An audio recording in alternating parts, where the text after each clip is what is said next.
салом ва ба барномаи ахбори озодӣ хуш омадед. Навтарин хабару гузоришҳо аз Тоҷикистону ҷаҳонро аз студияи марказии радиои озодӣ дар Прага тақдими шумо мекунем.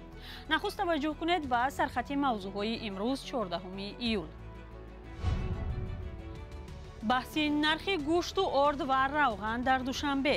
Мақомот сабаби болоравии беисти нарху наво дар бозорро шарҳ доданд. тоҷирони бозорҳо қурби долларро баҳона мекарданд, нархҳоро боло мебурданд, вале ҳоло доллар паст шудааст, вале нархҳо не. нимсоли дарбадарии паноҳандаҳои украинӣ.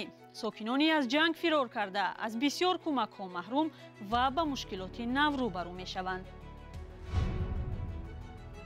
ва хонаҳои вайроншуда дар муноқишаи марзии Тоҷикистону Қирғизистонро бозсозӣ мекунанд. ин ҷанг даҳҳо хонаро вайрон кард. аллакай ҷамоати чоргӯҳ кор оғоз шуд, таъмир идома дорад. рӯзҳои наздик ба пуррагӣ таъмир карда соҳибонашон супурда мешавад. бино ба иттилои хадамоти зидди монополии Тоҷикистон, дар ним соли ахир даҳҳо тоҷир барои беасос боло бурдани нархи маҳсулот ҷазо гирифтаанд. сокинон пайваста аз болоравии нархи махсусан маводи ғизоӣ шикоят мекунанд. ин мавзӯъ дар нишасти хабарии хадамоти зидди монополӣ ҳам баҳси гармеро барпо кард ва дар ин бора сарвинози рӯҳулло гузориш дорад, ки бо ҳам мебинем. болоравии нархи маводи ниёзи аввал дар бозорҳо ки аз аввали сол бори чандум аст мушоҳида мешавад, баҳси зиёдеро дар нишасти хабарии хадамоти зидди инҳисорӣ ба миён овард. журналистон аз шикояти сокинон дар мавриди танзим нашудани нархи бозор мегуфтанд, вале масъулин далелҳои худро пеш меоварданд. маъмулан баҳонаи аслии болоравии нархи маҳсулот дар бозорҳои Тоҷикистон боло рафтани қурби асъори хориҷӣ, аз ҷумла доллари амрикоӣ аст. вале нигаронии хабарнигорон ин буд, ки чаро дар ҳолати поин шудани қурби доллар дар баробари сомонӣ қимати молу маҳсулот дар бозорҳо поён намешавад.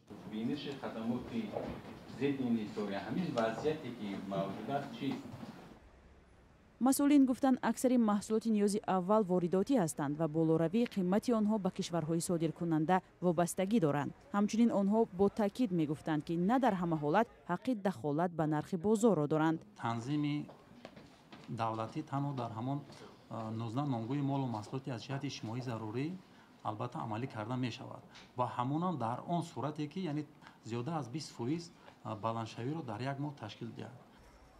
афзоиши нархи маҳсулот дар Тоҷикистон барои мардуми бекору даромад ва хонаводаҳои фақир таъсир дорад.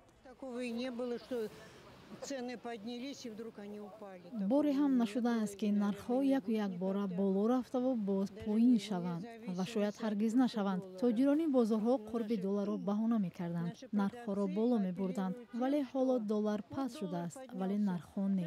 фикр мекунам ин кори дуруст нест. барои мардум осон нест. оилаҳои калон дорем ва мардум аз 3 то 5 кӯдак доранд. иқтисоди Тоҷикистон ба гуфтаи муассисаҳои байнулмилалии молӣ дар баробари таконҳои берунии иқтисодӣ осебпазир аст.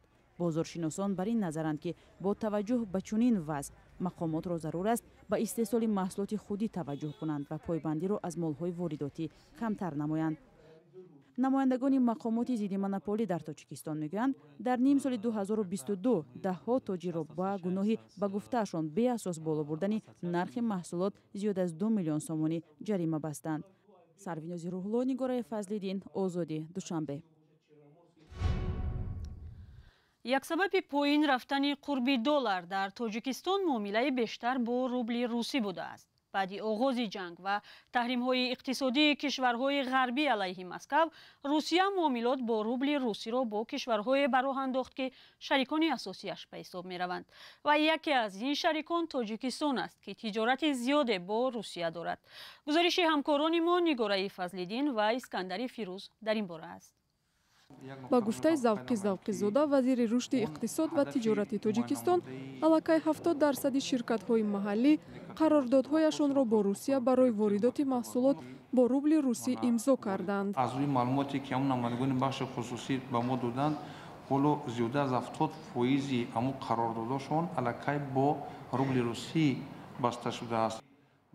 вазир гуфт ки музокирот барои роҳандозии тиҷорат бо чин бо пули юан ҳам идома дорад.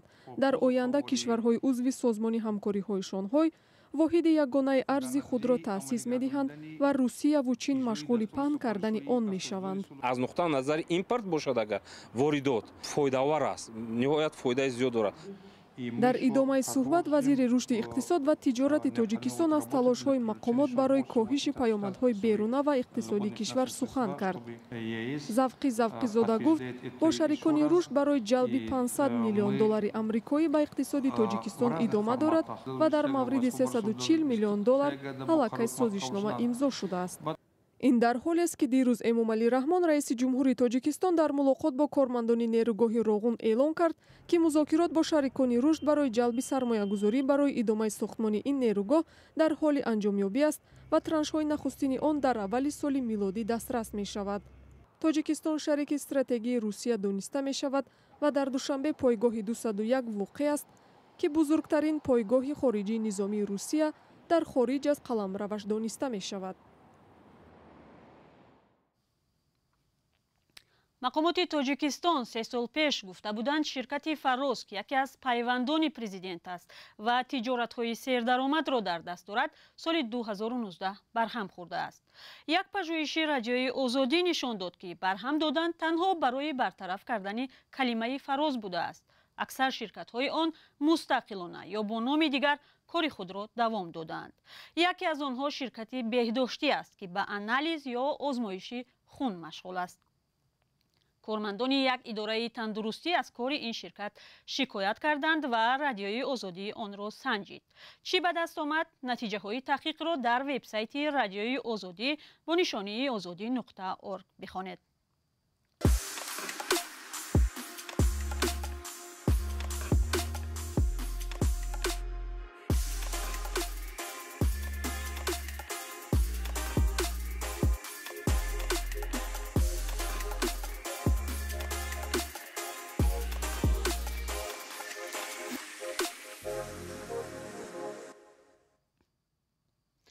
барномаро идома медиҳем. миллионҳо украиние ки бо оғози ҷанги русия бо украина ба кишварҳои аврупоӣ фирор карда буданд ба мушкилоти нав дучор шуданд. ҳоло латвия эълон кард ки дигар тавони қабули паноҳандагон аз украинаро надорад. ин хабар паноҳҷӯёни украиниро маъюсу ғамгин кардааст. ҳамкорам муъмин аҳмадӣ тафсилоти бештар дорад. мақомоти латвия эълон карданд ки қабули паноҳандагон аз украинаро қатъ карданд. дигар маблағи зиёде барои таъмини паноҳандагон бо манзилро надоранд. дар ҳамин ҳол ҳар рӯз то 120 гуреза аз хоки украина вориди латвия мешаванд. 4 моҳ боз дар ин ҷо ман роҳан азоб мекашам. хонаи ман дар Харков дар бомбаборон вайрон шуд ва ман ҷое барои рафтан надорам. ҳукумати латвия мегӯяд давоми 3 моҳ гурезаҳои украиниро бо хона ва маводи озуқа таъмин карданд. ҳоло кӯмаки давлатӣ ба паноҳандагони украинӣ хеле кам шудааст. дар Рига, пойтахти Латвия ва дигар шаҳрҳои ин кишвар дар як рӯз ба паноҳандагон танҳо 3 еврou 50 сент медиҳанд. нархи хонаҳо барои иҷора хеле боло рафтааст. мо барои пардохти пули иҷора, пардохти манзилҳои коммуналӣ ва хӯрока пул надорем. мақомоти Латвия умедворанд ки паноҳандагон кор пайдо мекунанд ва зиндагиашонро худашон пеш мебаранд. аксари паноҳандагон бекоранд ва шуғле дар ин кишвар пайдо накарданд. ҳоло онҳо дар ростои бесарпаноҳ мондан ҳастанд. мо дар манзиле зиндагӣ мекунем ки онро барои мо одамони хайрхоҳ пайдо кардаанд. соҳиби хона дар истироҳатгоҳи тобистонааш аст. мо давоми 2-3 ҳафта бояд аз ин ҷо кӯчем. хонаводаҳои фирории украинӣ дар пайдо кардани роҳи ҳалли мушкилашон оҷиз мондаанд. аксари гурезаҳо дастнигаранд. ҳукумати Латвия аз сокинон хостааст ки ба паноҳандагон кӯмак кунанд. ҳоло на ҳама сокинон хоҳиши кӯмак ба гурезаҳои украиниро доранд. برمیگردیم به تاجیکستان. در شهر اسفره به ساختمان و بازسازی بیناهای سر کردند که 6 ماه پیش در نتیجه مناقشه خونین با سربازان قرغیز در مرز آسیب دیدند. این در حالی است که ساکنان این خانه ها بارها از تعمیر نشدن منزل های سوخته‌شان شکایت می‌کردند. در مناقشه های خونین ماه ینور امسال در مرز تاجیکستان و قرغیزستان 50 خانه ویران شده است. فرزان محمدی گزارش می‌دهد. بهاءالدین بهادرزاده رئیس شهر اسفره روز 13 ایول به روزنامه‌نگاران گفت که مسئولین مقامات عزم دارند هرچه زودتر خانه‌های ویران شده از مناقشه مرزی ماه ینور را بازسازی نمایند. در آن حادثه چندین حولی و خانه‌های ساکنان جماعت چارکوه و سرخ این شهر ضرر دیده بودند. اینا خانه‌ای که شما گفتید در مناقشه اخیران یعنی 27 ینوری سال 2022 ضرر دیدند. علاقه جماعت چارکوه کار آغاز شد، تعمیر ادامه دارد. روزهای نزدیک به پورگی تعمیر کرده سایباشون سپرده میشه. ساکنان میگویند نمایندگان حکومت بارها آمده وعده جبران کردند ولی تقریبا نیم سال باز سرگردان شدند. در این خانه ها بیشتر از 240 نفر اقامت میکنند. در مناقشه مسلحانه شب 27 و 28 ینور امسال همچنین یگانه بنگاه طبی در دهه سامانیان اسفره زیر تیر و توپ مانده بود. ساکنان بیش از 3000 نفره دهه برای معالجه به خانه دکتران یا شفاخانه مرکزی می روند. بجز این چند آشخانه، نانپزخانه، مغازه و انشاءات دیگر یاری رسان ضرر سبک دیدند. خانه های نیز هستند که در این تنش ها بارها هدف قرار گرفتند ولی دفعه‌های گذشته زیان ها زود برطرف می گردید و این نوبت طول کشیدن تعمیر آن ساکنان را نگران کرده است. سبب مناقشه و دعوا و خونریزی تقریبا 400 کیلومتر مرز تعیین ناشده تاجیکستان و قرغیزستان است. دو طرف در مدت 30 سال نتوانستند در این مسئله به موافقه برسند و هر بار یکدیگر را به شروع درگیری گناهکار می‌کنند. جنگ و دعوا اساساً برای زمین، راه و آب و منابع طبیعی سر می‌زند. فرزان محمدی، رادیو آزادی، شهر اسفره. اکثر شرکت‌های هواپیمایی روسیه که راهشان به کشورهای دیگر بسته است، به کشورهای آسیای میانه رو آوردند. شرکت اورالسکی اویالینی از جمله آنهاست که پروازها را به تاجیکستان بیشتر کرده است. محمود جان رحمتزاده گزارش دارد. هواپیمای شرکت اورال اویالینی با 10 مسافر به فرودگاه کلوب می‌رسد. این شرکت روسی توانسته است در 6 ماه گذشته 145,000 مسافر را از کلوب به روسیه برد و از روسیه به کلوب آورد. بعد تحریم کشورهای غربی ضد بخش هوایی روسیه، شرکت اورال اویالینی شماره پروازهای خود را به کلوب تا 22 عدد افزایش داد. اولی سال آن تنها 16 پرواز اجرا می‌کرد. از جمعیت صمیمی شده فرودگاه بیانیه کلوب با دولت روسیه خط سیر اجرا می شود، تنها با فدراسیون روسیه در هفته تا 22 خط سیر اجرا بشود با سمت یکاترینبورگ، سنت پترزبورگ و 2 فرودگاه شهر مسکو.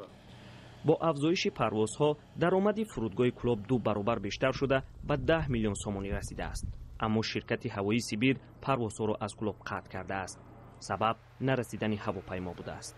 سیبیر از ماه فوریه خط سیرش اجرا نکرده است. به فرودگاه کلوب، با فرودگاه باختر، خوجند، دوشنبه اجرا کرده شده است. پیش از همهگیری کووید 19 از فرودگاه کلوب هفته 4 پرواز صورت می‌گرفت. در سال 2020 با سبب پاندمی همه گونه پرواز از فرودگاه کلوب قطع شده بود. در آن سال فرودگاه درآمد را از دست داده 9 میلیون سومانی ضرر دیده بود. حالا کارشناسان میگویند که سبب رو آوردن هواپیماهای روسی به کشورهای آسیای میانه در پرواز نکردن آنها به کشورهای غربی است. مسئولین فرودگاه هم گفتند که آنها قصد دارند 2 راهرو زیادتی و 1 جای ایستی طیاره ان 124 روسلن را بسازند. بینندگان عزیز، 15 دقیقه که در اختیار داشتیم به آخر میرسد. تشکر که ما را همراهی کردید. خبر و گزارش های بیشتر از این را در وبسایت و صفحه های رادیو آزادی در شبکه های اجتماعی پیدا کنید. تا برنامه های فردا خود را احتیاط کنید. خدا نگهدار.